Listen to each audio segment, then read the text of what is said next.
Welcome back to ABC-7 Extra Sunday. I'm Mark Ross, and tonight is part of our Be Mindful Mental Health Initiative here at ABC-7. We're focusing on caregiver stress, and we want to focus now on those who care for someone with intellectual or developmental disabilities, or IDD. And my guests are Crystal Martin, the Director of Care Transitions for Emergence Health Network, and Angela Muella, Service Care Coordinator, also with Emergence Health Network.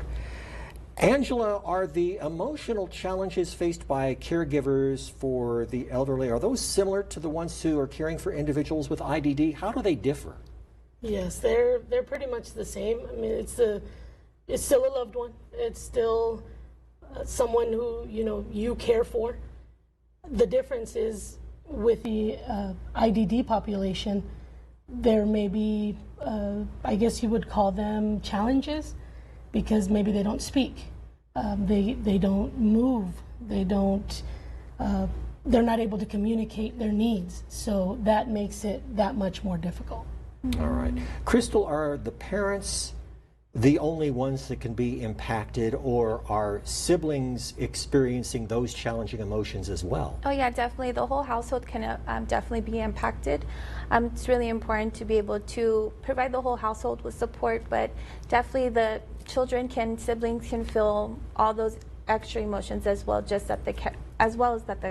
the caregiver is feeling as well.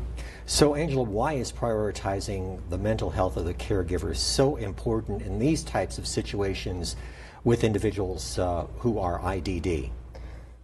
Because if I can't take care of myself, I'm not able to provide care for anybody else.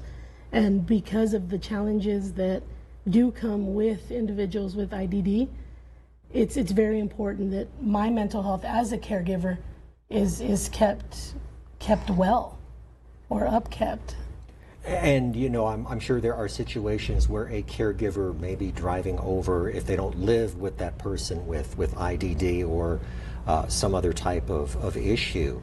If they're driving over to the house and they're going, again, another day, is that when they need to try and step back? Do they need to see if there's another relative who can step in for them temporarily? Yes, that ideally, yes, but unfortunately, because as a caregiver, sometimes you feel you're the only one, because they're your grandparent, they're your mom, they're your sister, you're the only one. We tend to forget that. So yes, if you ever do feel that, you do need to try to take a step back and reevaluate what's happening. So what are the signs, Crystal, that might indicate a caregiver struggling with their mental health? They can experience isolation, frustration. They can experience those physical symptoms where their mind is racing, they're not able to concentrate, they can't remember their sleep, they're having issues sleeping, they're not eating well. Maybe they are even having thoughts of suicidal or homicidal ideations, but it's an array of emotions and symptoms that they can feel, and to recognize that, it's important for them to be able to put their needs first and get the help that they need. And this last question is for both of you. What is one of the most important messages you can share with caregivers of the elderly or ill or individuals with special needs? Crystal, let's start with you. It's very, very important to take care of yourself. Put your needs first always. Of course, we are taking care of our loved one, but how are you going to take care of your loved one if you are not well?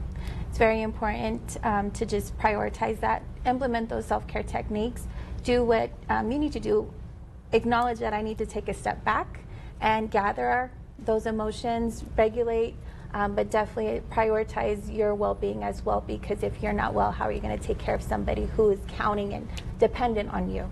Angela? I have to piggyback off of Crystal. She said it just right. You need to be sure to take care of yourself first, because without that, whomever it is that you're watching over may be helpless without you.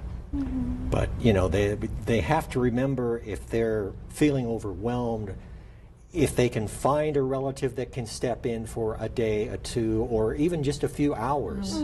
Yes. There's always somebody. There's always someone that you can call to help, whether it's a family member or Emergence Health Network, or maybe a friend that lives out of town. And again, tapping into those respite services as well. It's definitely a great resource. And talk again about those respite services. So respite services are available to individuals who have IDD. They can go stay there for 3 to 14 days.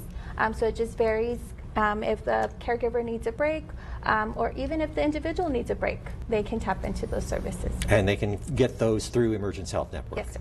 All right. Reach out to them. Crystal Martin, Angela Muella with Emergence Health Network, thank you so much for sharing this important information with our audience. Thank you so much. And after the break, we'll continue our discussion on mental health for caregivers and turn our focus to those caring for our military veterans. Stay with us. You're watching ABC 7 Extra Sunday.